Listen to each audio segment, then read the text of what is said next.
తెలుగు ఇండస్ట్రీలో rebel star Krishnamraju నట వారసుడిగా ఈశ్వర్ చిత్రంతో ఎంట్రీ ఇచ్చిన ప్రభాస్ తర్వాత రాజమౌళి దర్శకత్వం వహించిన ఛత్రపతి సినిమాతో స్టార్ హోదా అందుకున్నాడు. డార్లింగ్, మిర్చి లాంటి సినిమాలతో మంచి హీరోగా పేరు పొందిన ప్రభాస్ మరోసారి రాజమౌళి దర్శకత్వం వహించిన బాహుబలి చిత్రంతో జాతీయ స్థాయి నటుడిగా గుర్తింపు తెచ్చుకున్నాడు. అయితే ప్రభాస్ వివాహ బాధ్యతలు ఆయన పెద్దనాన్న కృష్ణంరాజు తీసుకున్నట్టు ఆ మధ్య వార్తలు వచ్చాయి. కాగా బాహుబలి చిత్రం తర్వాత తన వివాహం జరిగే యోచనలో ఉన్నట్టు కృష్ణంరాజు తెలిపారు. బాహుబలి సినిమా తీయడానికి దాదాపు 2 సంవత్సరాలు పట్టింది. బాహుబలి సినిమా ప్రపంచ స్థాయిలో అలరించిన విషయం తెలిసిందే. అయితే మొదటి పార్ట్ విడుదలైన వెంటనే రెండో పార్ట్ షూటింగ్లో ప్రభాస్ పడ్డాడు. ఇక రెండవ పార్ట్ ఈ నెల 28న ప్రేక్షకుల ముందుకు రాబోతోంది.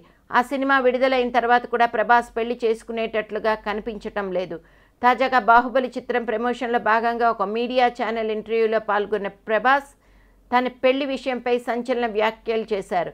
గత కొంతకాలంగా మీ పెళ్లి విషయం వాయిదాలు వేసుకుంటూ వస్తున్నారు. మీరు ఎప్పుడు పెళ్లి చేసుకుంటారు అంటూ మీడియా వ్యక్తి ప్రశ్నించగా, నా పెళ్లి ఎప్పుడు అనేది నాకే తెలియదు, అసలు ఆ ప్రశ్నకు సమాధానం ఏ ఒక్కరికి తెలియదు అంటూ షాకింగ్ వ్యాఖ్యలు చేశాడు. దీంతో ఈ సంవత్సరం కూడా ఈ బ్యాచులర్ వివాహం అవుతుందా కాదా అన్న ఆలోచనలో పడ్డారు ఫ్యాన్స్.